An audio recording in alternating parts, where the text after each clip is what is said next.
Maya Brooks had learned to love the quiet hours after midnight. The rest of Atlanta softened into a low electrical hum, traffic thinning, neighbors settling, airplanes muted by distance.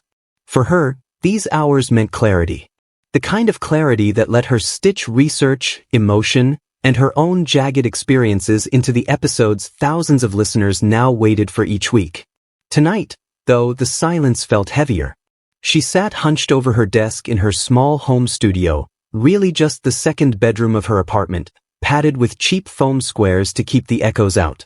A single ring light glowed above her microphone, casting a warm halo on her tired face. The rest of the room was swallowed in shadow, except for the blue LED strip that outlined the shelves of crime books behind her. She clicked the record button. Women ignored by authorities. She began, voice steady, intimate, practiced. We've covered this before, but tonight's case is different. Her fingers trembled slightly as she adjusted the mic. She hoped the listeners wouldn't hear it.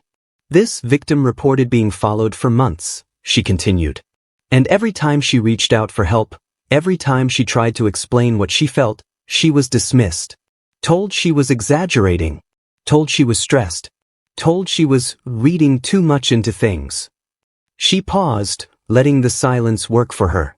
Sometimes, she added, softer, the danger isn't what you see. It's what follows you home. Her words lingered in the stale air. Her throat tightened. She hadn't meant to get so close, so personal, but the script she wrote earlier no longer felt good enough. Instead, she let pieces of her own fear slip in, thinly veiled, disguised as commentary. And maybe, she whispered, leaning closer to the mic, maybe there are people who won't leave you alone. No matter how many times you try to pretend everything is fine. That part wasn't in the script at all. She swallowed and forced herself to breathe normally. It was a subtle confession hidden inside narrative, and she prayed no one she knew would pick up on it. Her listeners might think it was creative flair. They always loved her emotional intros. They didn't need to know how real it had become. She wrapped the episode with her usual warmth, though tonight, it felt like she was acting. Stay safe out there, she said, and trust your instincts. They're usually right. When she clicked stop, the room returned to complete stillness. The ring light buzzed faintly above her as she rubbed her hands together, trying to shake off the chill settling under her skin. She replayed the last minute of the recording, making sure her voice didn't betray her. It didn't. She sounded confident. Controlled. Nothing like the woman whose heart had been knocking against her ribs for weeks. Maya leaned back in her chair and exhaled. Her apartment felt unusually quiet tonight. Too quiet, like the building itself was holding its breath. She shut off the ring light, plunging the room into soft darkness, and opened the door leading to the hallway. That's when she heard it. A soft scuff on the floorboards outside her apartment. Slow, deliberate, like someone shifting their weight. Her breath hitched. She froze in the doorway, listening. The hallway light flickered once, humming. Another footstep, barely audible, but unmistakable. Someone was standing on the other side of her front door. Maya stepped back into her studio, pulse hammering. Maybe it was one of the older tenants on the third floor. Maybe someone forgot their keys. Maybe she was imagining it. She pressed a hand against her chest, grounding herself. But then came another sound, this time closer. A faint exhale. Almost a whisper of breath. Her stomach dropped. She reached for her phone. And just as she unlocked it, the footsteps stopped. Completely. The silence that followed felt like a presence. Maya stood there, trembling, waiting for something, anything, to confirm that she wasn't losing her mind. Nothing came. But she knew, with a dread she couldn't name, that tonight was only the beginning. Maya barely slept. Every time she drifted off, she jerked awake, convinced she heard the soft scrape of footsteps again, real or imagined, she couldn't tell anymore. By morning, her eyes burned, and her body felt like it had been rattled loose inside. She stared at her reflection in the bathroom mirror, pale skin, tangled coils of dark hair, and the faintest tremor in her hands. This is ridiculous, she told herself. You're tired, Maya? That's it. But she didn't believe her own voice. By noon, she couldn't stand the heavy silence of the apartment anymore. She grabbed her coat and keys and called Lena on the way down the stairwell. Her best friend answered on the second ring, sounding distracted and half asleep. "Girl, it's Saturday," Lena mumbled. "Please tell me you're calling to buy me brunch." "I need to talk to you," Maya whispered. The stairwell felt echoey, too open. "Something happened last night." That woke Lena up instantly. "What do you mean something happened? Are you okay?" "I don't know." There was a pause. Then Lena said, firm and clear, "Meet me at Harvest Cafe in 20. The familiarity of the cafe helped. Warm lights, the smell of cinnamon, clattering mugs. But Maya still kept glancing toward the windows, half expecting someone to be staring in. Lena arrived in a hurry, curly hair shoved into a loose bun, jacket half-zipped. She dropped into the seat across from Maya. "Okay," she said. "Talk." Maya picked at the paper sleeve around her coffee cup. "I think someone was outside my apartment last night." Lena's eyebrows shot up. "Like, watching you?" "I don't know. I heard footsteps right outside my door. They stopped when I got close. Could have been a neighbor. It didn't sound like anyone I know." Maya took a shaky breath. "And it isn't just last night. I keep feeling like someone's following me. Or watching me. Or waiting." Lena leaned forward. Her voice softened. "Maya, you're deep into these cases. You've been researching stalkers for weeks. That stuff gets into your head." "I know. But this feels different." "Or," Lena countered gently, "maybe your brain is doing that thing again. When you get too absorbed in your episodes and start jumping at shadows." Maya winced. "Don't make me sound crazy." "You're not crazy," Lena said quickly. "Just tired. You're carrying the emotional weight of every victim you research." Maya nodded, but a knot formed in her throat. She wanted Lena to believe her, to take her fear seriously, but even she struggled to articulate it. It all sounded flimsy, footsteps, feelings, shadows in a hallway. Nothing solid. They changed the subject, though Maya's mind never really left her apartment door. By late afternoon, she forced herself to run a few errands. The grocery store was packed, which should have been comforting, but she caught herself checking every aisle mirror, every reflection in the freezer doors. "Stop it," she whispered. "You're spiraling." She held on to the thought until she reached home. But when she approached her apartment unit, the breath left her lungs. Her front door was slightly open. Just an inch, barely noticeable, but she always locked it. "Boys." Her hands went cold. She pushed it fully open with her foot, forcing herself to step inside. The air felt undisturbed. Nothing looked moved. The lights were off the way she left them. Still, the dread stayed. She spent an hour searching. Closets, bathroom, behind the shower curtain, under the bed. No one was there. When she finally sank onto the couch, her heart was still pounding. "It was me," she told herself. "I must have been rushing this morning. I just didn't close it properly." But the explanation didn't sit right. She double-checked locks obsessively. Forgetting one seemed unlikely. By the time night crept back, she was exhausted enough to accept the lie just to feel normal again. She wrapped herself in a blanket, turned on a comfort show, and tried to unwind. That's when her phone buzzed. A voicemail. A known number. She frowned. She hadn't heard it ring. With a hesitant thumb, she pressed play. At first, there was only static, soft, uneven, like someone breathing too close to the receiver.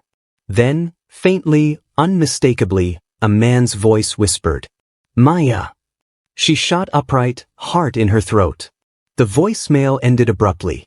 Her apartment suddenly felt too dark, too quiet. The fear she'd been suppressing roared back to life.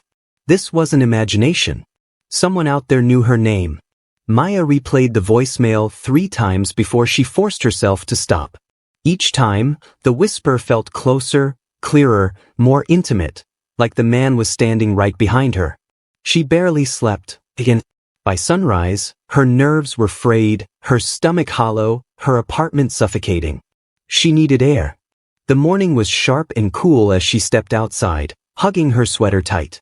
The parking lot behind her building was mostly empty, just a few cars left from the night before. She spotted Evan, her neighbor 2 doors down, leaning against the railing near the stairs. A cigarette burned low between his fingers. He lifted his chin in greeting. Normally she would have waved and kept moving.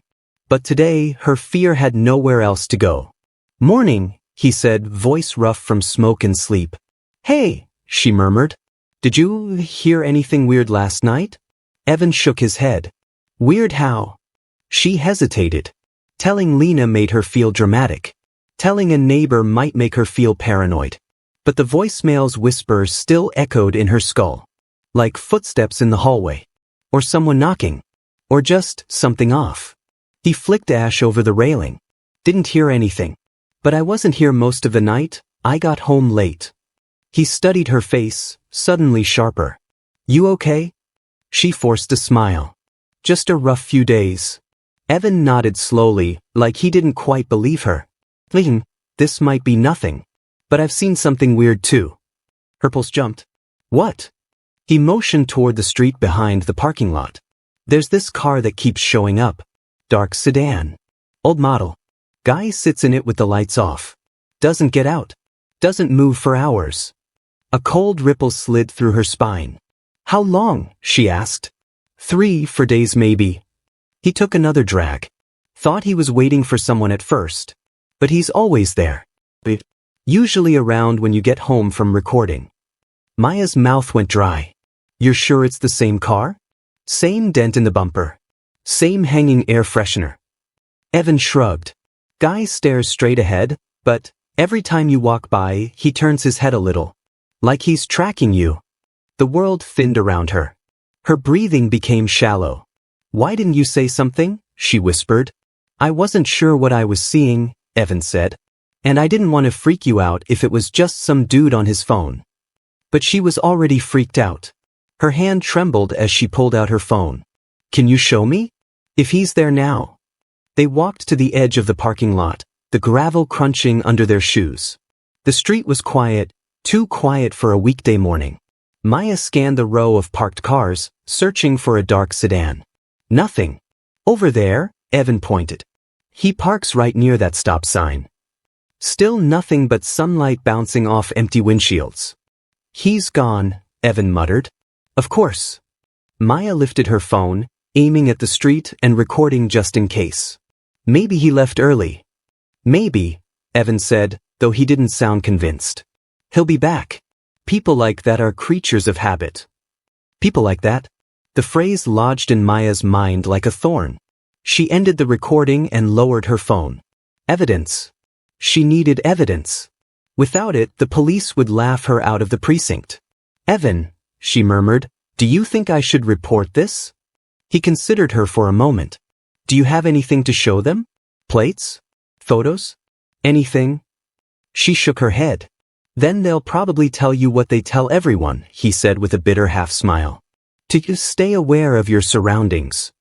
She hated how true that sounded. Her anxiety surged the moment she walked back into her apartment. The voicemail, the open door, the man in the car, none of it felt random anymore. She paced the living room, chewing her thumbnail. What if this was real? What if someone had been watching her long before she noticed? Still, the idea of going to the police without proof made her chest constrict. She could already picture their tired faces, their polite nods, their dismissal. She walked to the window and peered out through the blinds. The street remained empty. No dark sedan. No headlights. Nothing. But she felt watched anyway. That night, she kept her phone beside her pillow, volume on high. Every creak in the building made her body tighten. Every car that slowed outside made her heart race.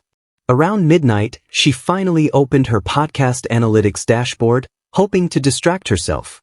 But as the screen loaded, a shiver slid across her skin. A new comment appeared on her latest episode. Observer_404. "You're right to be scared." Her breath hitched. He was watching her online too. Maya stared at the username Observer_404 until her eyes blurred. She knew trolls. Every creator online had them, but this felt different. The timing, the tone, the way the comment mirrored her fear a little too perfectly, it didn't feel like a stranger guessing. It felt like someone listening from uncomfortably close. Still, she forced herself to breathe through the rising panic. Maybe it was a coincidence. Maybe someone was just messing with her after hearing the tension in her latest episode. She shut her laptop and spent the rest of the night turning on lights, checking locks, and trying to convince herself that tomorrow would feel normal again. It didn't. By noon the next day, her phone lit up with notification after notification. Likes, shares, mentions, comments. Her most recent podcast episode, the one she'd recorded the night she heard footsteps outside her door, had gone viral. She wasn't ready for that. Messages poured in from listeners praising the raw emotion in her voice. Some said the episode felt too real, like she was speaking from personal pain. Others shared their own experiences with stalking and not being taken seriously. It should have been validating. Instead, Maya felt exposed. She opened her podcast dashboard. The episode's title, "Ignored Until It's Too Late," glowed back at her. A chill moved through her body. She scrolled through the comments. Most were supportive. A few were invasive, asking if she was okay, or if she'd found courage to speak her truth. Then came the one that made her lungs hollow out. Observer_404. You shouldn't leave your bedroom window open at night. It's dangerous. Her hand flew to her mouth. Her bedroom window. Her apartment layout. Her habits. He knew. Maya's mind spun. Had he seen her window from outside? Did he live nearby? Or, worse, had he been inside her apartment when her door was left open? Her fingers shook as she clicked his profile, hoping for any clue. But the account was nearly empty. No picture, no bio, no posts. Just a list of her episodes marked as favorites.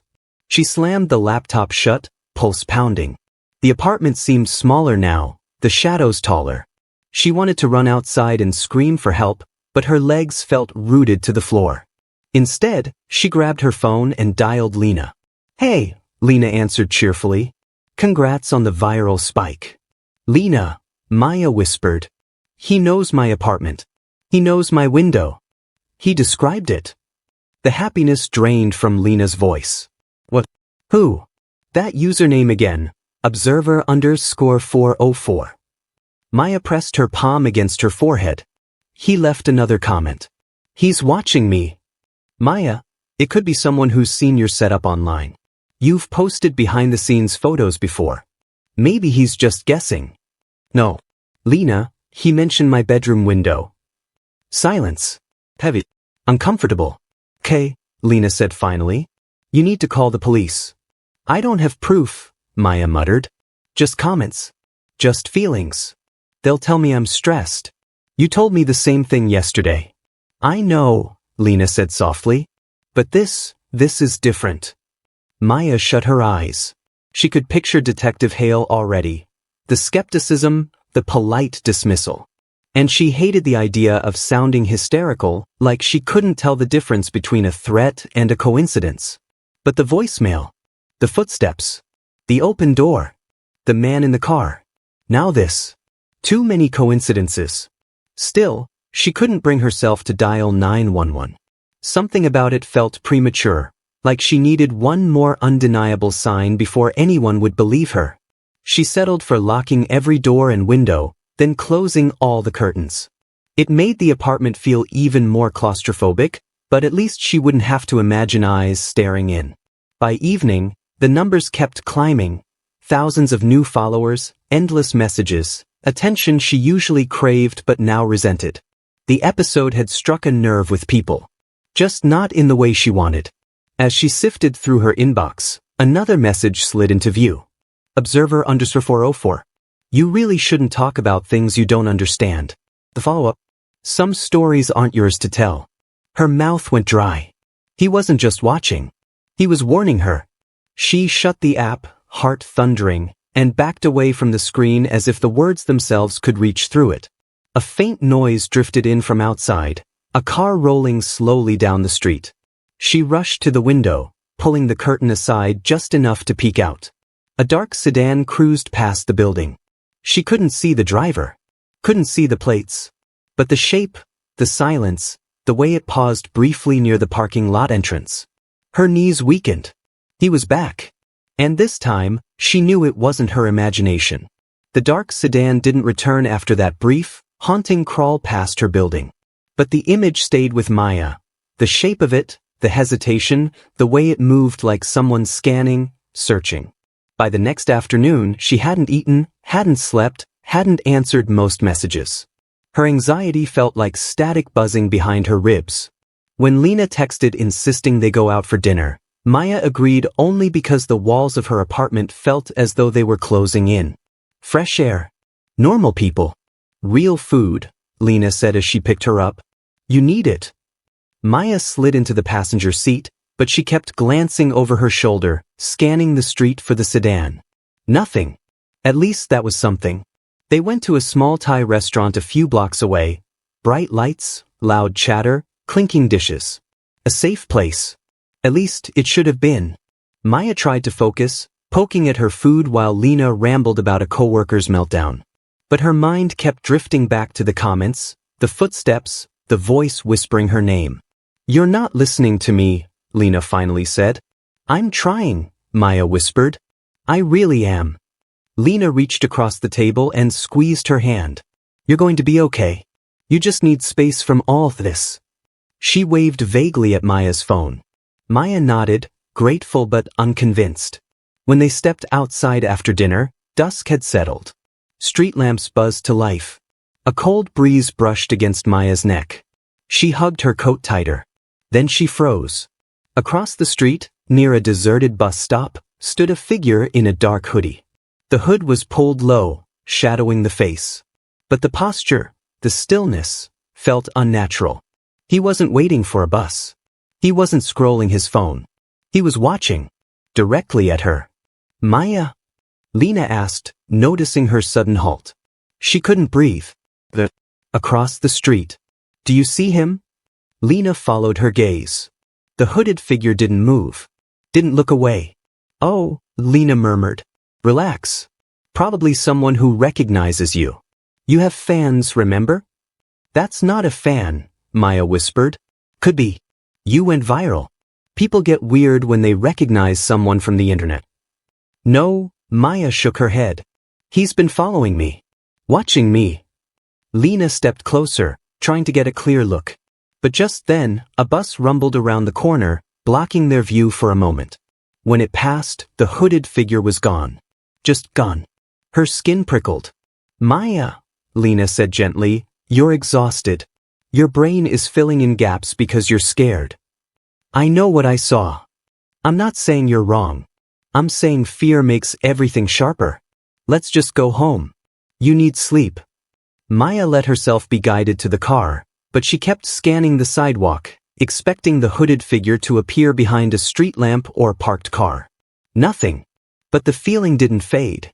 When Lena dropped her off, she hesitated. Call me if anything happens tonight, okay? Anything. Maya nodded and forced a weak smile. Thanks for staying with me. Inside her apartment, the silence returned like a suffocating blanket. She turned every lock, checked every window.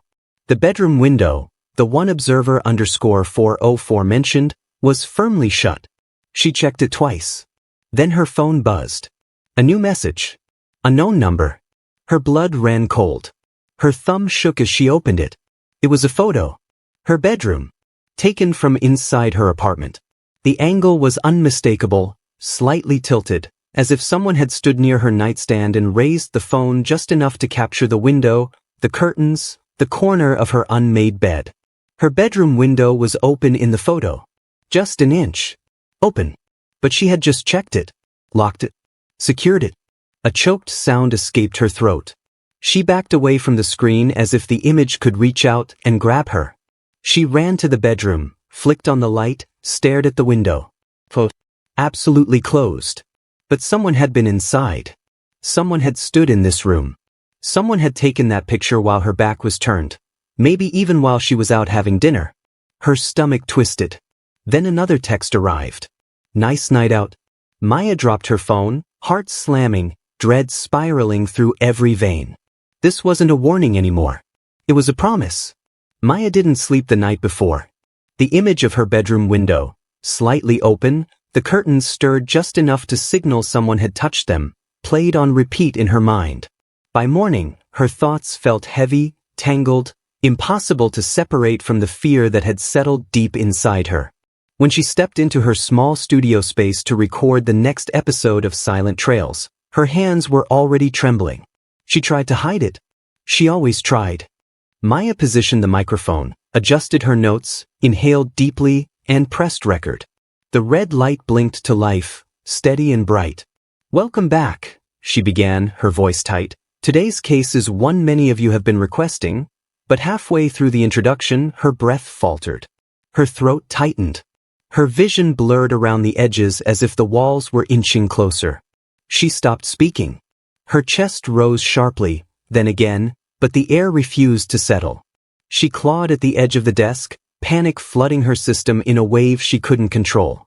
She tried grounding techniques, counting backward, focusing on a single sound, anything, but her mind was a storm. She fumbled for the stop button, knocking her notes to the floor as she sank to her knees. A panic attack. She'd had them before, years ago, but never like this. Never with the fear that someone was lurking just beyond her door. It took nearly 10 minutes for her breathing to steady. Another 5 before she gathered enough strength to stand again. When she looked at her reflection in the dark studio window, she barely recognized the woman staring back, wide-eyed, exhausted, and finally aware that she couldn't keep pretending this was something she could handle alone. So she made the call. The police station smelled faintly of old paper and burnt coffee. Fluorescent lights buzzed overhead, too bright, almost accusatory. Maya sat in a plastic chair, replaying every strange moment from the past 2 weeks as though preparing to defend her sanity. When the door opened, a tall man with calm gray eyes stepped inside. Detective Rowan Hale introduced himself with a curt nod and a clipboard in hand. "Ms. Rivera," he said, taking the seat across from her, "I read the preliminary notes, but I'd like to hear it from you directly." Maya told him everything. The door left open. The anonymous voicemail. The man in the hoodie. The photo taken inside her apartment. Each detail pushed her voice closer to cracking, but she forced herself to continue. Rowan listened without interrupting, though his expression remained difficult to read. When she finally finished, he exhaled slowly, tapping his pen against the clipboard. "I appreciate you reporting this," he said, "but I need to be honest. Right now, we don't have evidence of a crime." Maya clenched her jaw. "Someone was in my apartment." "I'm not dismissing that," he replied evenly, "but without signs of forced entry, witnesses, or traceable messages, it could also be stress. Your podcast work exposes you to heavy material that can manifest in real anxiety." She hated how calmly he said it, how gently he threaded doubt into her reality. "I know the difference between anxiety and danger," she whispered. Rowan studied her for a moment, then nodded. "I'll file a formal report, and I'll request a patrol car to sweep your street over the next few nights. It's not much, but it's something." It wasn't enough, but it was more than she had yesterday. When Maya returned home, the evening sky was dim, washed with deep blues. She unlocked her studio door with a tired sigh, ready to collapse on the couch. But as the lights flickered on, her heart lurched. The studio lights, the overhead ones she always turned off, were blazing. She froze. She remembered shutting them down before leaving that morning. She was certain of it. Slowly, she backed out of the room, gripping her phone with shaking fingers. Someone had been here, and they wanted her to know it. The studio lights still burned in Maya's mind long after she turned them off and retreated to her bedroom. Whoever had been inside wanted her rattled, mission accomplished. She barely slept, drifting in and out of thin, uneasy dreams that dissolved the moment she opened her eyes. By morning, exhaustion pressed against her skull like a tightening band. Still, fear had a way of sharpening her instincts. If the police wouldn't take her seriously yet, she would investigate herself. Maya powered on her laptop and opened the dashboard for Silent Trails. The interface was familiar, but today it felt different, like she was staring into something that might stare back. She clicked through her analytics, listener locations, device types, activity spikes. She had checked these hundreds of times before, but never with suspicion, never searching for a pattern that might reveal someone watching her life too closely. Her gaze landed on one username, Observer_404. He'd been haunting her comment sections lately, leaving cryptic, unsettling remarks that referenced the layout of her apartment. But as she dug deeper into her subscriber history, something twisted in her stomach. Observer_404 didn't appear when her show became popular. He was there from the very beginning, literally episode 1. Back when her only listeners were friends, co-workers, and bored insomniacs stumbling across her channel. "Why would someone follow me before I was anyone?" she murmured. She scrolled further. Observer_404 had listened to each episode within minutes of upload. Sometimes seconds. Her episodes usually went live at strange hours, late nights, early mornings. For someone to catch them instantly meant they were awake, waiting, watching her schedule as if synchronized to her. Her pulse pounded in her ears. Digging deeper, she opened her old email archive, the one she barely used now. Dusty digital corners, forgotten fan mail, early feedback from listeners who admired her soothing but chilling storytelling style. Most were harmless, but one message froze her. Subject, your voice. From unknown. Signed. The body of the message read, "You sound like someone who speaks directly into another person's thoughts. Keep recording. I'll always listen." Maya clicked the timestamp, sent 3 days after her first episode aired. She had never responded. She didn't even remember receiving it. Her mind immediately jumped to Evan, her neighbor who smoked near the parking lot, the one who had casually mentioned the strange man in a car. He always appeared out of nowhere. Always lingering. Always watching, even if unintentionally. Or maybe intentionally. She couldn't be sure anymore. She whispered. Evan. The name hovered in her thoughts like a shadow refusing to leave. But suspicion wasn't proof. And so far, everything she had was circumstantial at best. Evan wasn't overtly threatening, but something about him unsettled her now that she was piecing the puzzle together. Just as the anxiety began to swallow her, a notification chimed, another comment on her latest episode. It was him. Observer_404, you're getting closer, but not close enough. Check behind you next time you record. Maya's breath caught. The comment had been posted only seconds ago. Her hands shook as she reread it, the words thrumming with implication. He was watching her in real time. He knew when she was online. Maybe even when she was sitting in this exact chair. A cold wave crawled down her spine.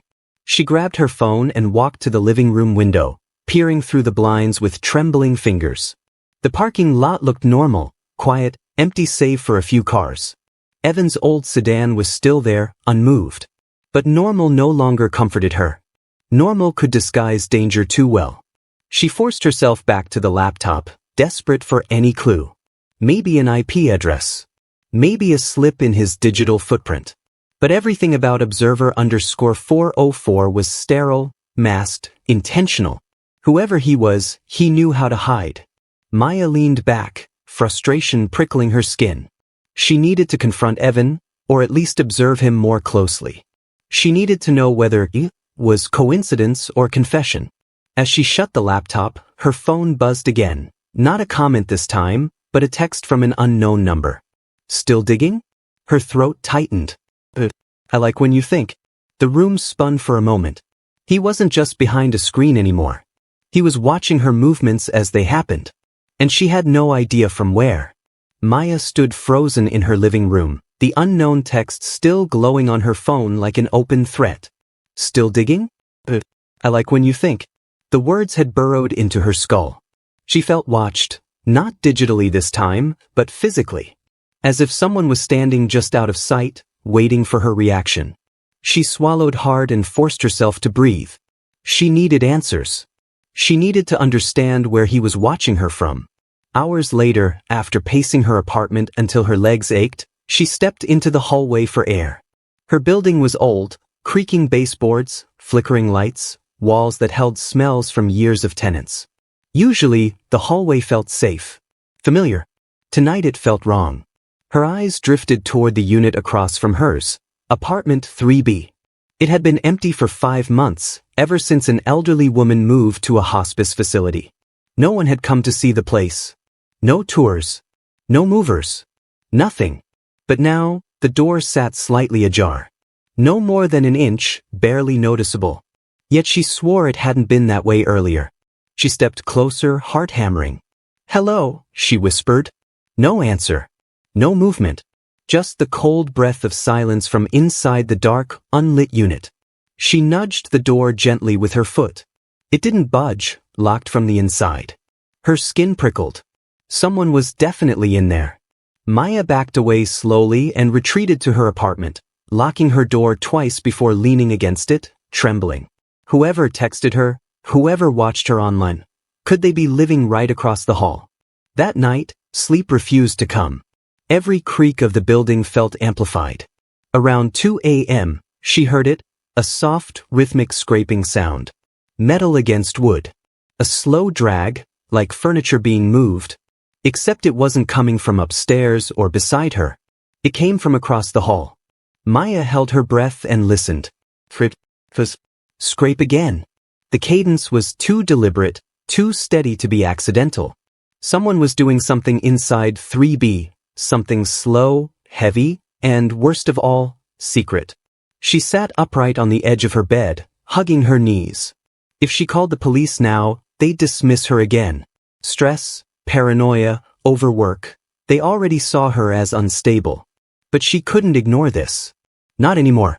The following morning, after nearly no sleep, she jolted at a knock on her door. She almost didn't answer, but then she heard the voice. "Miss Brooks?" "It's Detective Hale." Her relief was instant but sharp. She opened the door to Hale standing with a notebook tucked under his arm, expression unreadable. "I was in the neighborhood," he said. "Thought I'd follow up on your report." She stepped aside. "Detective, something's happening across the hall. Someone moved into 3B without the building noticing. I heard noises last night, scraping. And I swear someone is inside." Hale scanned the hallway. 3B? Maintenance told me that unit's been empty. No new tenant file. No application. "That's exactly why I'm scared," she whispered. "Look." She motioned to the door. It was closed fully now, as if it had never been ajar. "Did you see anyone going in or out?" Hale asked. "No, but the door was open last night. Just a crack. And the noises." He raised a brow, skepticism creeping in despite his attempt at professionalism. "Could be pipes. Could be the building settling. It's an old place." "Not at 2 in the morning," she snapped. "And not scraping like someone dragging something heavy." Hale exhaled slowly. "I'll check with the building manager again. But without any evidence, there's not much I can." "Detective," she interrupted softly, "someone is already inside my life. You said stress might be making me see things. But I'm not imagining this. Someone is across that hall." He studied her, a long, evaluating look. Her shaking hands. Her exhausted eyes. Her voice frayed with genuine terror. "I'll look into it," he said finally. "Stay alert. Keep your door locked." As soon as he left, Maya stood staring at 3B, pulse thundering. She sensed movement behind the peephole. A subtle shift of shadow. A presence. Her phone buzzed in her hand. A new message from the unknown number. "You're getting warmer." Her knees weakened. Across the hall, the door to 3B clicked softly, as if someone inside had leaned against it, listening. And smiling.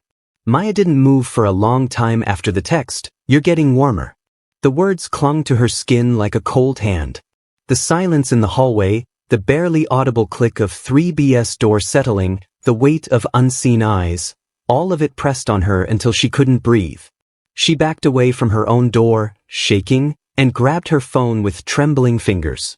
There was only one person she trusted enough to call. "Lena," she whispered as soon as the call connected. "I need you. Someone's outside my door again." "Maya? Slow down.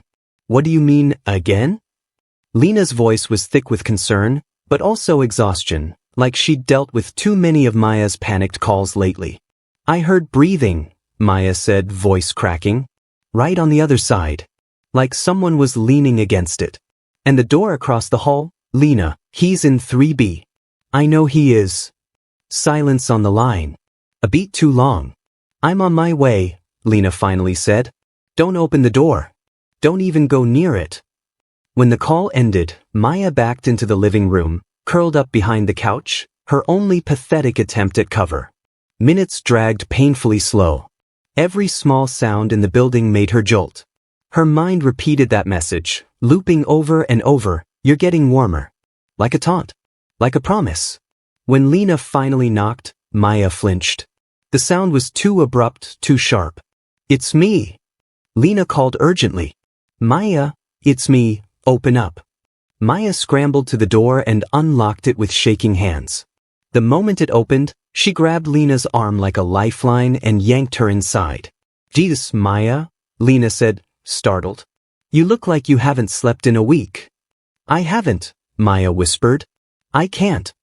Lena closed the door behind them and glanced down the hallway. Nothing. No shadows, no figures, no cracked door. Just stillness. "What exactly did you hear?" she asked gently. Maya wrapped her arms around herself. Breathing. Slow. Like someone was standing right there, listening. Waiting. Lena took a long, steadying breath. "Maya, are you absolutely sure it wasn't your anxiety playing tricks with you? You've been under unbelievable pressure. Between the podcast, the stalker stuff, the police. It wasn't in my head." Maya snapped, louder than she intended. "Lena, I heard him. I felt him on the other side. I'm not hallucinating." Lena winced, but she didn't raise her voice. "I'm not saying you're hallucinating. I'm saying you're exhausted. You're scared, and sometimes fear makes normal sounds feel threatening." Maya stared at her, betrayal swelling like a bruise. "You think I'm making this up?" "I think you're overwhelmed," Lena said carefully. "And I think maybe your mind is going to the worst-case scenario because you're living inside these crime stories every day." "No," Maya whispered. "This isn't like my podcast. This is happening to me." Lena stepped closer. "Maya, the police didn't find anything," Hale said. "Detective Hale thinks I'm paranoid," Maya cut in. "Just like you." "That's not fair." "It's exactly fair," Maya said, eyes burning. "Everyone keeps treating me like I'm unraveling. Like I'm losing my mind. But I know what I hear. I know what I feel." "He's close." Lena sighed heavily, rubbing her forehead. Her frustration wasn't loud, but it was visible. "I'm trying to help you. But you're pushing me away every time I try. You keep insisting that every sound, every shadow, every comment online is this one guy watching you. Maybe you're connecting dots that aren't actually connected." Maya's chest tightened until she could barely breathe. "I needed you," she whispered. "And you don't believe me." Lena softened, guilt flickering across her features. "I'm here, okay? I came, didn't I?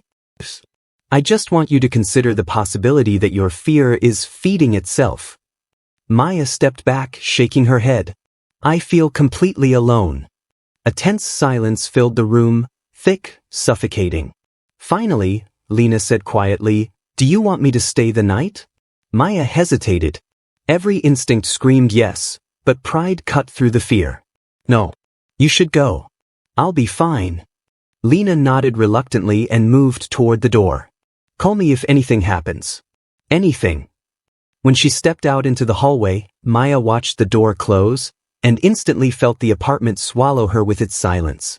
She turned the lock slowly. From across the hall came a soft, deliberate tap. A single finger against the door of 3B. Maya had barely settled on the couch after Lena left when the lights flickered once, twice, and then went out completely. Darkness swallowed the apartment, dense and immediate, pressing against her skin. She fumbled for her phone, hands shaking, only to see the battery warning flash red, 6%. Her pulse spiked. She whispered a frantic prayer she didn't believe in and moved cautiously toward the bedroom, the silence in the apartment feeling unnatural, thickened by the absence of light. Every creak of the old building, every sigh of the walls, sounded amplified, almost deliberate. Then she heard it, a faint shuffling, slow and deliberate, somewhere beyond the living room. Her stomach dropped. "No, not again," she whispered. She crouched behind the couch, trying to control her shaking. Her phone lay on the floor, camera app open. She'd keep it recording, an unbroken audio log. If anyone ever found it, her listeners would know what happened. They would understand the terror she had been living with. She swallowed, her mouth dry. If you find this, I don't know who's in my apartment, but he's here. Her voice was low, trembling. Please, somebody help. The shuffling stopped. For a heartbeat, the apartment was eerily silent. Then came the subtle click of the bedroom door, the one she had locked herself in earlier, and the scrape of what sounded like a heavy object being nudged against the wall. Maya's heart slammed against her ribcage. She stumbled backward into her closet, the door closing with a soft thud. Darkness swallowed her again, this time complete and suffocating. She pressed her back against the wall of the closet, knees drawn up, breathing shallow. Her hand found her phone. She left it recording, placing it on the floor so the mic faced the bedroom door. Every footstep, every whisper, every pause would be captured. She tried to slow her racing thoughts. She imagined her listeners hearing her voice trembling, imagining themselves in her shoes. The thought made her shiver uncontrollably, but she refused to move. A low creak, the floorboard near the closet. She froze. Then a step closer. And another. Maya. Her blood ran cold. A voice she recognized. Controlled, smooth, yet carrying a weight of intent. Her mind raced. Evan? Could it be? It had to be him, or someone who had been lurking in her life for weeks, months. Someone who had known her routines, her habits, even her fears. She couldn't respond. Her throat was raw, dry. Any noise could betray her location. Footsteps paused just outside the closet. She could hear faint breathing, the subtle scrape of shoes against the floor. Then the voice again, quieter, almost a whisper. Why do you run, Maya? She clutched herself tighter, tears pricking at the corners of her eyes. The familiar intimacy in the voice, the knowledge, the control, made her stomach churn. He had been inside her life from the beginning. Watching. Waiting. Every episode, every comment, every private message. A sudden shuffle, a hand brushing against her bedroom door. Maya held her breath until she thought her chest might explode. The tension was unbearable, a wire pulled taut. Her phone continued recording, capturing every sound, every moment of terror. A shadow passed under the closet door, a silhouette elongated and dark. She pressed herself further back, silent, as if melting into the wall. The footsteps retreated slightly, then came back, circling, deliberate. The voice murmured again, just close enough for her to hear. You can't hide from me. She shook, whispering into the recording. I just want to survive. Someone please. Her phone vibrated faintly in her pocket, a notification, though she hadn't touched it.